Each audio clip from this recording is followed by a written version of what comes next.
Exodus 10. Then the Lord said to Moses, Go to Pharaoh, for I have hardened his heart and the hearts of his officials, that I may perform these miraculous signs of mine among them, and that you may tell your children and grandchildren how severely I dealt with the Egyptians when I performed miraculous signs among them, so that all of you may know that I am the Lord. So Moses and Aaron went to Pharaoh and told him, This is what the Lord, the God of the Hebrews, says. How long will you refuse to humble yourself before me? Let my people go, so that they may worship me. But if you refuse to let my people go, I will bring locusts into your territory tomorrow. They will cover the face of the land so that no one can see it. They will devour whatever is left after the hail, and eat every tree that grows in your fields. They will fill your houses and the houses of all your officials and every Egyptian, something neither your fathers nor your grandfathers have seen since the day they came into this land. Then Moses turned and left Pharaoh's presence. Pharaoh's officials asked him, How long will this man be a snare to us? Let the people go, so that they may worship the Lord their God. Do you not yet realize that Egypt is in ruins? So Moses and Aaron were brought back to Pharaoh. Go, worship the Lord your God, he said. But who exactly will be going? We will go with our young and old, Moses replied. We will go with our sons and daughters, and with our flocks and herds, for we must hold a feast to the Lord. Then Pharaoh told them, May the Lord be with you if I ever let you go with your little ones. Clearly you are bent on evil. No, only the men may go and worship the Lord, since that is what you have been requesting. And Moses and Aaron were driven from Pharaoh's presence. Then the Lord said to Moses, Stretch out your hand over the land of Egypt, so that the locusts may swarm over it and devour every plant in the land, everything that the hail has left behind. So Moses stretched out his staff over the land of Egypt, and throughout that day and night the Lord sent an east wind across the land. By morning the east wind had brought the locusts. The locusts swarmed across the land and settled over the entire territory of Egypt. Never before had there been so many locusts, and never again will there be. They covered the face of all the land until it was black, and they consumed all the plants on the ground and all the fruit on the trees that the hail had left behind. Nothing green was left on any tree or plant in all the land of Egypt. Pharaoh quickly summoned Moses and Aaron and said, I have sinned against the Lord your God and against you. Now please forgive my sin once more and appeal to the Lord your God, that he may remove this death from me. So Moses left Pharaoh's presence and appealed to the Lord. And the Lord changed the wind to a very strong west wind that carried off the locusts and blew them into the Red Sea. Not a single locust remained anywhere in Egypt. But the Lord hardened Pharaoh's heart, and he would not let the Israelites go. Then the Lord said to Moses, Stretch out your hand toward heaven, so that darkness may spread over the land of Egypt, a palpable darkness.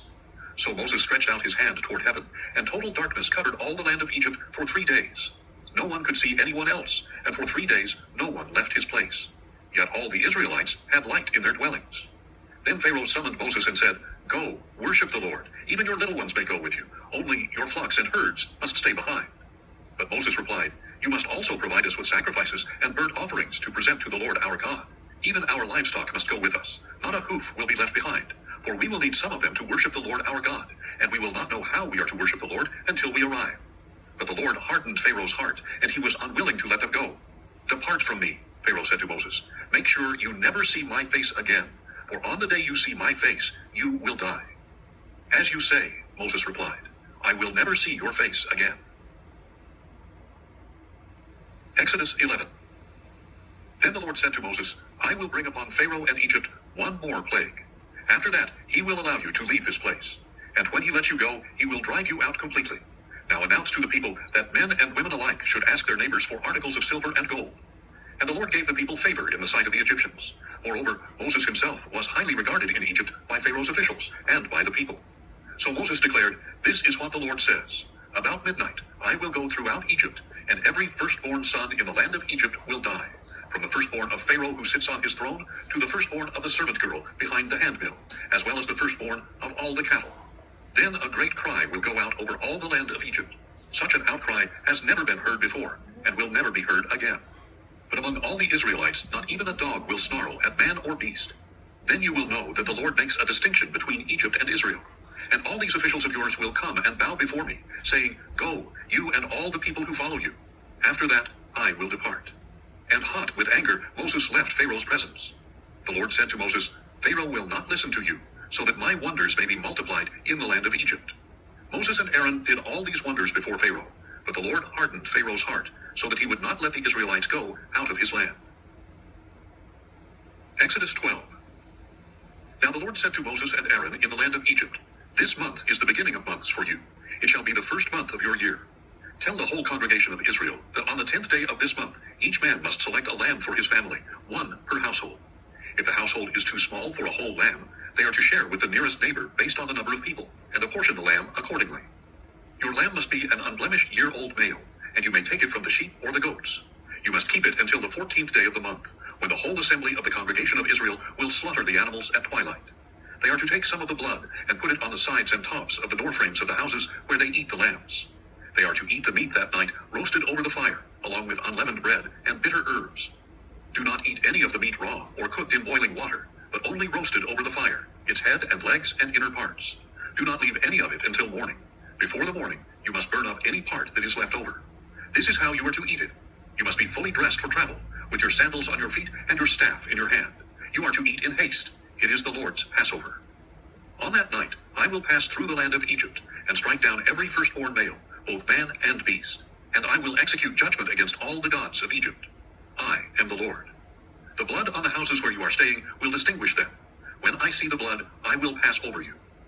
No plague will fall on you to destroy you when I strike the land of Egypt. And this day will be a memorial to you, and you are to celebrate it as a feast to the Lord, as a permanent statute for the generations to come.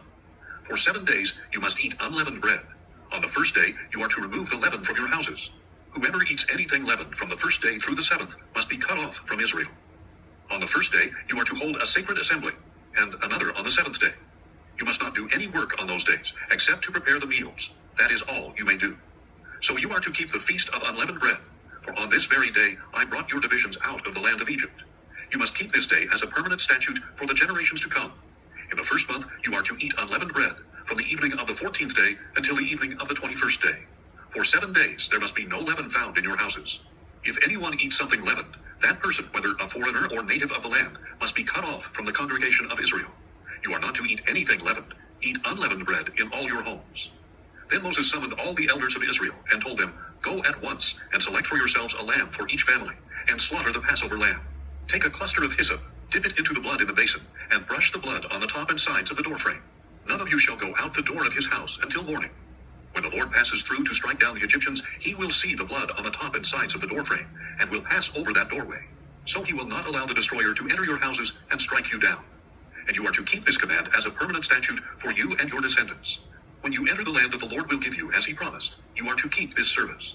When your children ask you, What does this service mean to you? You are to reply, As the Passover sacrifice to the Lord, who passed over the houses of the Israelites in Egypt when he struck down the Egyptians and spared our homes. Then the people bowed down and worshipped, and the Israelites went and did just what the Lord had commanded Moses and Aaron. Now at midnight the Lord struck down every firstborn male in the land of Egypt, from the firstborn of Pharaoh who sat on his throne to the firstborn of the prisoner in the dungeon, as well as all the firstborn among the livestock. During the night Pharaoh got up, he and all his officials and all the Egyptians, and there was loud wailing in Egypt, for there was no house without someone dead. Then Pharaoh summoned Moses and Aaron by night and said, Get up, leave my people, both you and the Israelites. Go, worship the Lord as you have requested. Take your flocks and herds as well, just as you have said, and depart. And bless me also. And in order to send them out of the land quickly, the Egyptians urged the people on, for otherwise they said, We are all going to die. So the people took their dough before it was leavened, carrying it on their shoulders in kneading bowls wrapped in clothing. Furthermore, the Israelites acted on Moses' word and asked the Egyptians for articles of silver and gold and for clothing. And the Lord gave the people such favor in the sight of the Egyptians that they granted their request. In this way, they plundered the Egyptians. The Israelites journeyed from Ramesses to Succoth with about 600,000 men on foot, besides women and children. And a mixed multitude also went up with them, along with great droves of livestock, both flocks and herds. Since their dough had no leaven, the people baked what they had brought out of Egypt into unleavened loaves. For when they had been driven out of Egypt, they could not delay, and had not prepared any provisions for themselves. Now the duration of the Israelites' stay in Egypt was 430 years. At the end of the 430 years, to the very day, all the Lord's divisions went out of the land of Egypt. Because the Lord kept a vigil that night to bring them out of the land of Egypt, this same night is to be a vigil to the Lord, to be observed by all the Israelites for the generations to come. And the Lord said to Moses and Aaron, This is the statute of the Passover. No foreigner is to eat of it, but any slave who has been purchased may eat of it, after you have circumcised him. A temporary resident or hired hand shall not eat the Passover. It must be eaten inside one house. You are not to take any of the meat outside the house, and you may not break any of the bones. The whole congregation of Israel must celebrate it. If a foreigner resides with you and wants to celebrate the Lord's Passover, all the males in the household must be circumcised. Then he may come near to celebrate it. and he shall be like a native of the land, but no uncircumcised man may eat of it. The same law shall apply to both the native and the foreigner who resides among you. Then all the Israelites did this. They did just as the Lord had commanded Moses and Aaron.